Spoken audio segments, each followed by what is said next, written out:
نحمده ونصلي على رسوله الكريم أما بعد أعوذ بالله من الشيطان الرجيم بسم الله الرحمن الرحيم إن الذين قالوا ربنا الله ثم استقاموا تتنزل عليهم الملائكة ألا تخافوا ولا تحزنوا وأبشروا بالجنة التي كنتم توعدون نحن أولياؤكم في الحياة الدنيا وفي الآخرة وَلَكُمْ فِيهَا مَا تَشْتَهِي أَنفُسُكُمْ وَلَكُمْ فِيهَا مَا تَدَّعُونَ صدق الله العظيم. عن انس بن مالك رضي الله تعالى عنه قال قال رسول الله صلى الله عليه وسلم يأتي على الناس زمان الصابر فيهم على دينه كالقابض على الجمر او کما قال علیہ الصلوۃ والسلام رواہ ترمذی. بزرگوں اور پیارے بھائیوں، اللہ رب العزت کا بڑا کرم، بڑی مہربانی ہے کہ اللہ تعالیٰ نے ہم سب کو ایمان کی دولت سے نوازا ہے. دنیا میں دو چیزیں ایسی ہیں جس کا اثر انسان پر ہوتا ہی ہے. ایک ہے موسم اور ایک ہے ماحول. موسم کا اثر انسان پر بہرحال ہوتا ہے، چاہے انسان کوئی بھی ہو، کہیں کا بھی رہنے والا ہو، امیر ہو یا غریب ہو، کالا ہو یا گورا ہو، عربی ہو یا اجمی ہو، آقا ہو یا نوکر ہو، مالک ہو غلام ہو، ہر ایک پر موسم کا اثر ہوتا ہے.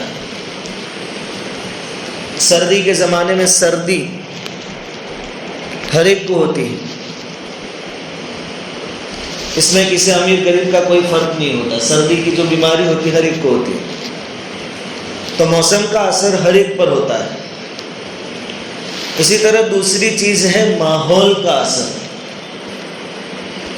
ماحول کا اثر بھی تمام انسانوں پر ہوتا ہے. اس کی مثال کے طور پر ایک آدمی میں نمازوں کی پابندی نہیں ہے، لیکن رمضان کے مہینے میں وہ آدمی بھی نمازوں کی پابندی کر لیتا ہے، کیونکہ ہر طرف نمازی ملیں گے رمضان کے مہینے میں. اس کا اثر اس پر ہوتا ہے.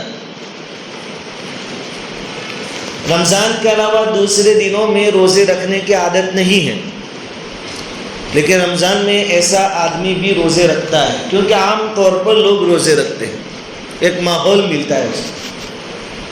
تو ماحول کا اثر انسان پر ہوتا ہے. حضور صلی اللہ علیہ وسلم کا ارشاد ہے کہ اونٹ میں فخر ہے تو اونٹ والوں میں بھی فخر آتا ہے. بکری میں مسکنت ہے، بیچاری معلوم ہوتی ہے، بکری والوں میں بھی مسکنت ہوتی ہے. یہ ماحول کا اثر. بکریاں پالنے والوں میں مسکنت کا احساس ہوتا ہے، اونٹ پالنے والوں میں فخر. تو موسم اور ماحول ضرور اثر کرتے ہیں. ماحول کے اثر کے متعلق حضرت مولانا شیخ الحدیث حضرت زکریا نور اللہ مرکزہ نے اپنے والد حضرت مولانا یحییٰ رحمۃ اللہ علیہ کے حوالے سے ایک واقعہ نقل کیا ہے. آپ بیتی میں شیخ الحدیث صاحب فرماتے ہیں کہ ہمارے والد صاحب نے واقعہ سنایا کہ اس زمانے میں جمنا نہر کھودی جا رہی تھی. اب یہ کھودتے کھودتے یہ کام نانوتا کے قریب پہنچا. نانوتا ایک بستی ہے جسے ہم قاسم نانوتوی کہتے ہیں، نانوتا کے رہنے والے. اس بستی کے قریب یہ کام پہنچا کھودنے کا. مزدور لوگ کھود رہے تھے. نہر کھودتے کھودتے ان مزدوروں کو سونے کا ایک بہت بڑا پلیٹ ملا. سونے کا، لمبائی بھی زیادہ تھی اور اس کا وزن بھی بہت تھا. اتنا وزنی وہ پلیٹ تھا سونے کا، گولڈ کا، کہ 2 آدمی مشکل سے اس کو اٹھا سکتے تھے. تو کتنا سونا ہوگا. اور گولڈ تو ہر زمانے میں قیمتی رہا ہے. ان مزدوروں نے وہ سونے کا پلیٹ جو تھا وہ اپنا جو انچارج تھا، جو چودھری تھا، جو امیر تھا، اس کے حوالے کر دیا کہ کھودنے کے دوران ہمیں یہ چیز ملی ہے. اس انچارج نے، اس چودھری نے وہاں قریب میں ایک انگریز کی آفس ہوگی، وہاں جا کر اس انگریز کے حوالے کر دیا، کیونکہ انگریزوں کی حکومت تھی. اس انگریز نے وہ سونے کا پلیٹ اپنے پاس رکھ لیا اور یہ پوری تفصیل لکھ لی کہ فلاں انچارج نے یہ تاریخ کو، یہ وقت میں یہ سونے کا پلیٹ یہاں جمع کروایا ہے. وہ چلا گیا. اس کے بعد وہ انگریز جو تھا اس کو بڑا تعجب ہوا کہ یہ کیسے لوگ ہیں، اتنا قیمتی سامان ان کو ملا. تو یہ لوگ چاہتے تھے اس کو آپس میں تقسیم کر لیتے اور ہم تک یہ چیز نہ پہنچتی، لیکن اتنی قیمتی چیز ہم تک کیسے پہنچی. خیر، امانت داری کا زمانہ تھا، ماحول ہی ایسا تھا. اس بات کو 20-25 سال ہو گئے. 20-25 سالوں کے بعد وہ جو انگریز تھا اس کا پروموشن ہوا اور وہ کلیکٹر کے عہدے پر پہنچا، کلیکٹر بنا. ایک مرتبہ اس کے پاس ایک کیس لایا گیا، ایک معاملہ لایا گیا جس میں ایک آدمی نے چھوٹی بچی کے کانوں میں جو بالیاں آتی ہے وہ سونے کی سمجھ کر نکال لی اور اپنا جرم چھپانے کے لیے اس چھوٹی بچی کو قتل کر دیا. یہ معاملہ اس کی عدالت میں آیا، اس کے پاس آیا. یہ جرم جس آدمی نے کیا تھا اس کو جب اس انگریز کلیکٹر کے سامنے پیش کیا گیا تو اس کی آنکھیں پھٹی رہ گئی. اس نے دیکھا کہ یہ وہی آدمی ہے جس نے آج سے 25 سال پہلے یا 20 سال پہلے سونے کا بہت بڑا پلیٹ لا کر مجھے دیا تھا.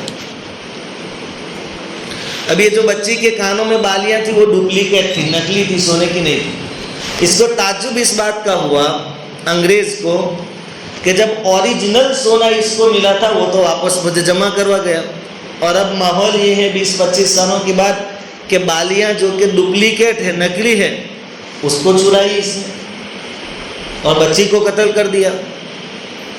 اس انگریز کلیکٹر نے اس آدمی سے کہا کہ تو وہی آدمی نہیں ہے جو 25 سال پہلے میرے پاس آیا تھا اور سونے کا پلیٹ جمع کروایا تھا؟ کہا جی ہاں، میں وہی آدمی ہوں. تو بھئی تو نے جرم کیوں کیا؟ تجھے کیا ضرورت پیش آ گئی؟ اس آدمی نے جواب دیا کہ اس وقت ماحول بہت پاک تھا، امانت داری کا غلبہ تھا. آج سے 20-25 سال پہلے وہ اس وقت کہہ رہا ہے، اور اس ماحول کا ہم پر یہ اثر تھا کہ ہم کسی کی کوئی چیز لے لینے کو سور کا گوشت کھانے سے بھی زیادہ خراب سمجھتے تھے. ہم کسی کی کوئی چیز نہیں لیتے. اور آج کا ماحول ایسا ہے کہ جو آوے، جدھر سے آوے، جتنا آوے لے لو. تو اس وقت امانت داری والا ماحول تھا تو ہم نے امانت داری کا ثبوت دیا اور وہ جو کچھ ملا تھا آپ کو جمع کروا دیا. اب وہ ماحول نہیں رہا تو ماحول کا ہم پر یہ اثر پڑا کہ ہم لوگوں سے بھی ان کا سونا اور چاندی چھین رہے ہیں. یہ ہوتا ہے ماحول کا اثر. آج سے 25-30 سال پہلے اتنی مسجدیں، اتنے مدرسے، اتنے بیانات، اتنے اجتماعات نہیں ہوتے تھے. پھر بھی لوگوں میں ایک دینداری تھی، دین کی طلب تھی، دین پر چلنے والے لوگ تھے. آج سب کچھ ہے، جگہ جگہ مسجدیں ہیں، مدارس ہے، بیانات ہو رہے ہیں، لیکن دینداری زندگیوں میں نہیں. اس کی وجہ کیا؟ ماحول تبدیل ہو گیا. اب وہ دینداری والا ماحول نہیں، اور یہ ماحول آگے مزید خراب ہوتا جائے گا. فتنے، فساد، لوٹ مار، چوری، زنا خوری، گناہ اتنے آگے ہوں گے کہ شروع میں نے آپ کے سامنے ترمذی شریف کی ایک روایت پڑھی تھی. اس کا ترجمہ یہ ہے کہ حضرت انس بن مالک رضی اللہ تعالیٰ عنہ بیان فرماتے ہیں کہ نبی کریم صلی اللہ علیہ وسلم نے ارشاد فرمایا کہ لوگوں پر ایک زمانہ ایسا آنے والا ہے کہ اس زمانے میں جو آدمی اپنے دین پر جمع رہے گا اس کی مثال ایسی ہوگی جیسے کہ آگ میں انگارہ پکڑنے والا. اس زمانے میں دین پر جمے رہنا ہاتھ میں آگ کا انگارہ پکڑنے کے برابر مشکل ہوگا. کوئی آدمی بہت صبر کرنے والا ہو، بہت برداشت کرنے والا ہو، مشکل سے تھوڑی دیر ہاتھ میں انگارہ پکڑ سکتا ہے آگ کا. ایسے ہی ایسا وقت آنے والا ہے، ایسا زمانہ آنے والا ہے قیامت سے پہلے کہ لوگوں کے لیے دین پر چلنا اتنا مشکل ہو جائے گا جیسے آگ کو ہاتھ میں پکڑنا. علماء کرام فرماتے ہیں کہ تقریباً وہ زمانہ یہ ہے. آج اتنے فتنے ہمارے آس پاس ہے کہ آدمی ایک سے بچے گا تو دوسرے میں مبتلا ہوگا، دوسرے سے بچے گا تیسرے میں مبتلا ہوگا، 5 فتنوں سے بچے گا تو دوسرے 15 اس کے انتظار میں ہوں. آج کے ماحول میں دین پر جمے رہنا بہت مشکل ہے. ہاں لیکن ناممکن نہیں ہے. ایسی بات نہیں ہے کہ آدمی دین پر چل ہی نہیں سکتا. آج کے دور میں ایسی بات نہیں ہے. آج کے دور میں بھی انسان ایمان پر جمے رہے، اسلام پر جمے رہے، یہ اس کے لیے ممکن ہے، مشکل ضرور ہے. اور ایسے ماحول میں جو آدمی ایمان پر جمے رہے گا اس کا انعام بھی بہت بڑا ہوگا. جتنی بڑی آزمائش اتنا بڑا اجر و ثواب. کیا انعام ملے گا؟ قرآن میں اللہ رب العزت فرماتے ہیں ان الذین قالوا ربنا اللہ ثم استقاموا، کہ جو لوگ ایمان لائے اور پھر ایمان پر جمے رہے، ڈٹے رہے، کتنے بھی فتنے فساد آئے، ماحول کتنا بھی خراب ہوا، لیکن انہوں نے اثر نہیں دیا، دین پر جمے رہے. تتنزل علیہم الملائکہ، جب ان کی موت کا وقت آئے گا تو ان کے پاس فرشتے آئیں گے اور فرشتے کیا کہیں گے؟ اللہ تخافوا ولا تحزنوا، اب ڈرنا مت اور غم مت کرنا، تمہارا ٹھکانہ جنت ہے. وابشروا بالجنۃ التي کنتم توعدون، جس جنت کو پانے کے لیے تم نے مشکلات کو برداشت کیا تھا، جمے رہے تھے، اب اس جنت میں پہنچنے کا تمہارا وقت آ گیا. جب آدمی ایک خوشخبری سنے گا تو موت کی تکلیف بھی بھول جائے گا. ظاہری بات ہے کہ موت کے بعد اس کو کہاں جانا ہے؟ جنت میں جانا ہے. آگے فرشتے کہیں گے نحن اولیاؤکم فی الحیات الدنیا وفی الآخرہ، ہم دنیا میں بھی تمہارے ساتھی تھے، دوست تھے، اور آخرت میں بھی ہم تمہارے ساتھی اور دوست ہیں. چنانچہ بندے جب جنت میں جائیں گے تھوڑی تھوڑی دیر میں فرشتے آ کر ان کو سلام کریں گے. وَلَكُمْ فِيهَا مَا تَشْتَهِي أَنفُسُكُمْ وَلَكُمْ فِيهَا مَا تَدَّعُونَ، جنت میں تم جو چاہو گے ملے گا، کیونکہ تم نے اپنی خواہشات کو دنیا میں قربان کیا تھا، اب جو مانگو گے ملے گا. وَلَكُمْ فِيهَا مَا تَدَّعُونَ، جو تم تمنا کرو گے، آرزو کرو گے، آپ کی خدمت پہ پیش کر دیا جائے. یہ انعام.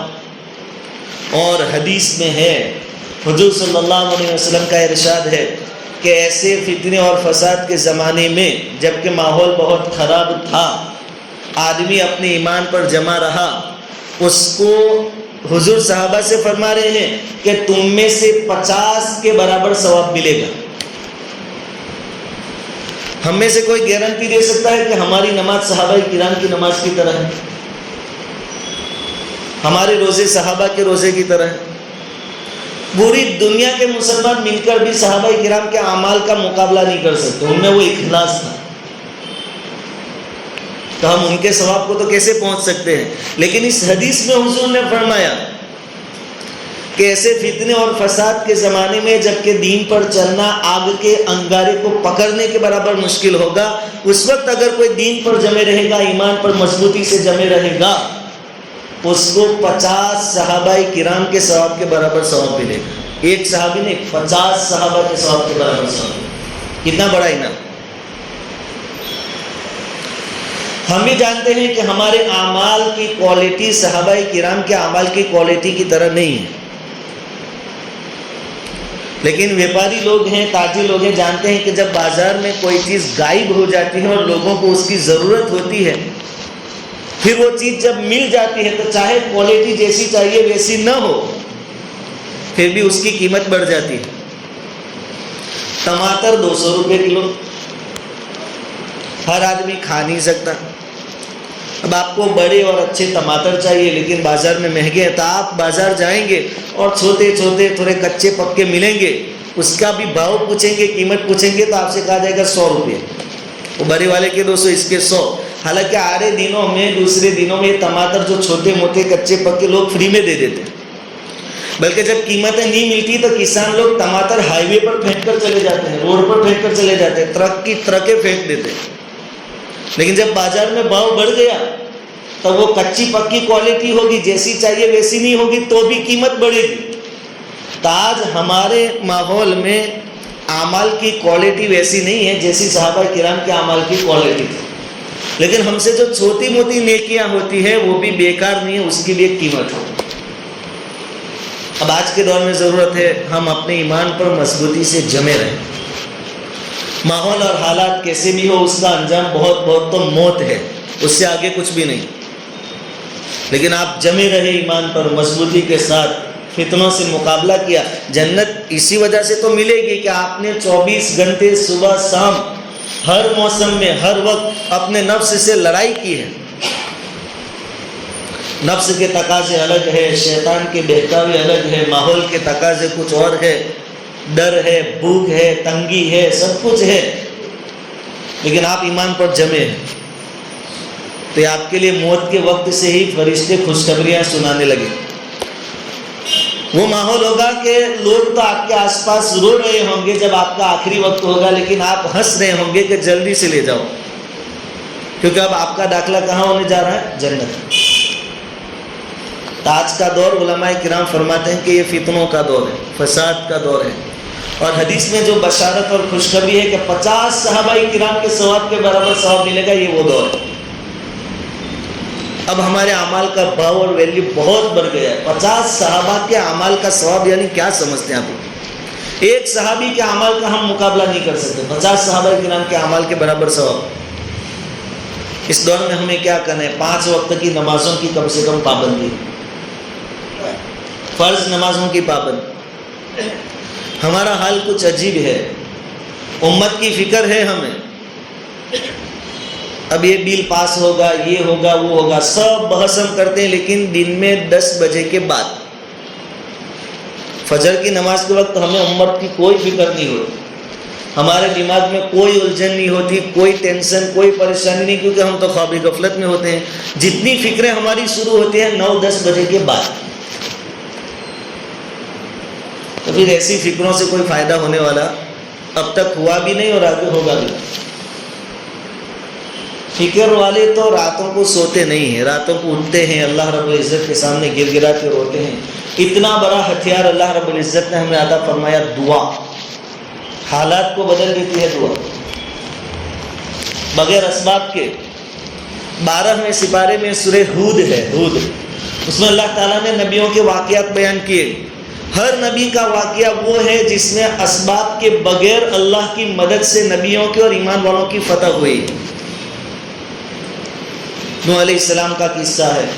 آج جمعہ ہے، آپ نے سورہ کہف پڑھی ہوگی یا پڑھیں گے. جب پاؤ پارا پورا ہوتا ہے وہاں پونے پارے پر وَضْرِبْ لَهُمْ مَثَلَ رَجُلَيْنِ جَعَلْنَا لِأَحَدِهِمَا جَنَّتَيْنِ مِنْ أَعْنَابٍ. 2 ساتھیوں کا، 2 باغ والوں کا قصہ. ایک کے باغ میں موسم کے پھل آ جاتے تھے اور اللہ نے اس کو بہت دیا تھا، یعنی مادیت تھی، اسباب تھے. اور دوسرا جو ایمان والا تھا اس کے پاس اتنا پھل فروٹ آتا نہیں تھا باغ. جس کا آتا تھا وہ ایمان والا نہیں تھا. اس نے فخر کیا، تکبر کیا اور اس کا دعویٰ تھا کہ جیسے اللہ نے دنیا میں دیا آخرت میں بھی دے گا، بلکہ اس سے بڑھ کر دے گا. حالانکہ ایمان کچھ بھی نہیں. جیسے ہم تمنائیں کرتے ہیں کہ عمل کچھ نہیں کریں گے لیکن اللہ حالات بدل دے گا. ہمارے اس ملک کو اللہ تعالیٰ ہمارے لیے باغ بنا دے گا. باغ ایسے ہی تھوڑی بنتے، قربانیاں چاہیے اس کے لیے. جو کرنا ہے وہ پہلے کرنا پڑے گا، پھر اللہ رب العزت کی طرف سے فیصلے بدلیں گے. ان اللہ لا یغیر ما بقوم حتی یغیروا ما بانفسہم. یہ اللہ کا قانون ہے. ایسی بات نہیں ہے کہ آج کے حالات میں اللہ تعالیٰ دشمنوں کا مقابلہ نہیں کر سکتا، وہ کمزور ہو گیا. وہ جیسے طاقتور تھا آج بھی اور ہمیشہ رہے گا. کوئی طاقت اس کے سامنے نہیں ٹکتی. لیکن اللہ نے ایک قانون بنایا، رولز بنائے کہ بس اس کو جو فالو کرے گا کامیاب ہوگا، جو محنت کرے گا پائے گا. غیر قومیں محنت کرتی ہے، ترقی کر رہی ہے. اللہ تعالیٰ کہی سنی باتوں پر عمل کی توفیق عطا فرمائے۔